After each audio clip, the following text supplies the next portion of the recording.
So, what is philosophy?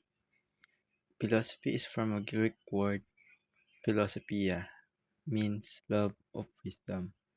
It is a study of general and fundamental questions about existence, knowledge, values, reason, mind, and language.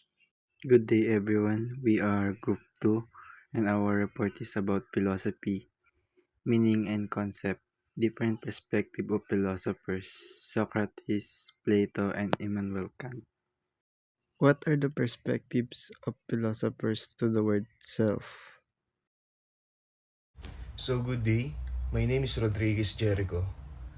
Socrates emphasized the importance of virtue and self-improvement as a means of knowing and bettering the self. He didn't leave behind written works, so we primarily know his ideas through the writings of a student Plato. Socrates was interested in selling some a nation in the pursuit of wisdom, truth, dialogue, and questioning. His famous saying, Notai self-reflects his belief that individuals should engage to introspection as repairedness. To understand the true nature, Socrates believed that the self exists in two parts. Physical aspect of the self, Socrates, okay, still acknowledge the physical, tangible aspect of human existence.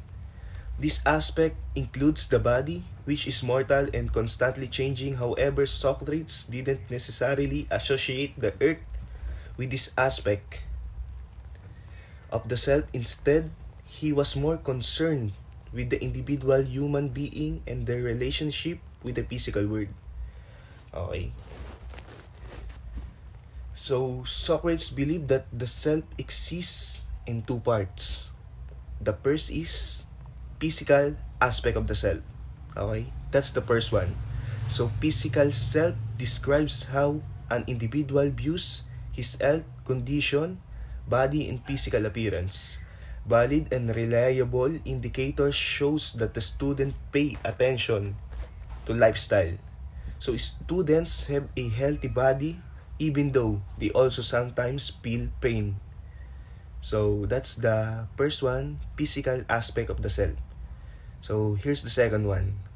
Socrates believed the soul is immortal.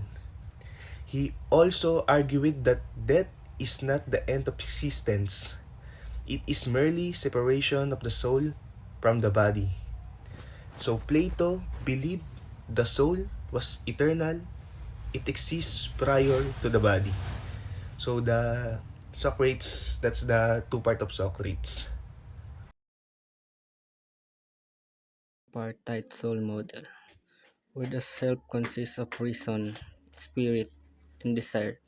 He focused on harmonizing these elements to achieve a just and virtuous life. The passage discusses key aspects of Plato's philosophical views, critical thinking, and grounds for action. According to Plato, simply doing wise, right, or beautiful things doesn't necessarily indicate philosophical wisdom. Philosophical wisdom requires being able to provide sound reason for one's action that can withstand scrutiny. Dialectic method. Plato employs a method he calls dialectic, which involves critiquing established beliefs and assumptions. Even mathematics is just subject to philosophical examination, as philosophers seek to make implicit assumption explicit. Access to true reality. Plato asserts that philosophers have direct access to true reality beyond the ever-changing world. This access allows them to offer the ultimate critique of common beliefs without relying on assumption or conjecture. Knowledge of eternal entities. Philosophy deals with eternal and unchanging entities, the only subjects about which true knowledge is possible. Philosopher seeks a special kind of wisdom, providing certainty about the genuine nature and reality. Plato's three elements of the psyche. In Plato's philosophy, the human psyche consists of three elements. Number one, reason. the rational and intellectual part that seek wisdom and guides moral decision. According to Plato, reason is located in the head. Number two is spirit, the emotional and spirited part associated with courage, honor, and social recognition. Spirit is located in the chest or heart area, symbolizing the emotional and spirited aspect of the soul. Number three is desire, the part driven by physical desires and pleasure must be controlled by reason to maintain virtue. Desire is associated with the lower abdomen and represent bodily appetites and desires. Plato believes that a harmonious life and society require these elements to be balanced with reason in control. My name is Kevin Joseph M. Loyola. Immanuel Kant viewed the self as the subject that makes knowledge and moral principles possible. He distinguished between the phenomenal self, how we appear to ourselves, and the nominal self is the self as it is in itself. Immanuel Kant argued the morality is based on the principle called the categorical imperative, or CI for short, which is rational, objective, and unconditional. All moral requirements are justified by the CI. CI is the categorical imperative, and immortal actions are irrational because they violate it.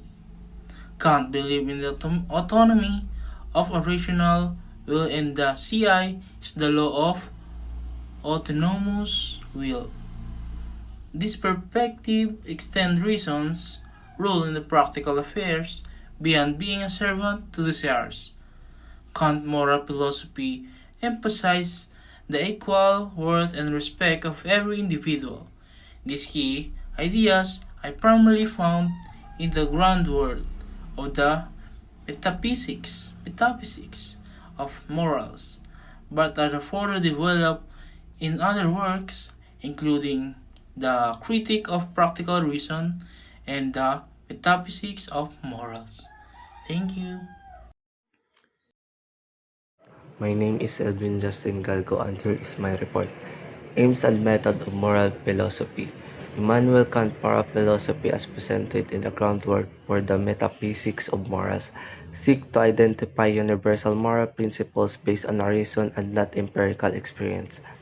Kant assumes a shared moral viewpoint and emphasizes individual autonomy as the foundation for moral action. However, his philosophy grapples with the tension between moral freedoms and the principles of causal determinism, which suggests all events have causes, goodwill, moral worth, and duty. Kant believes a good will is the only unconditionally good thing, based on a commitment to moral principles regardless of personal desire. It's valued because it's unwavering and valuable in itself, not for personal gain. Action motivated by self-interest, self-preservation, or happiness lack true moral worth. Only action guided by duty express a good will and possesses moral values. That's the end of our discussion. Thank you.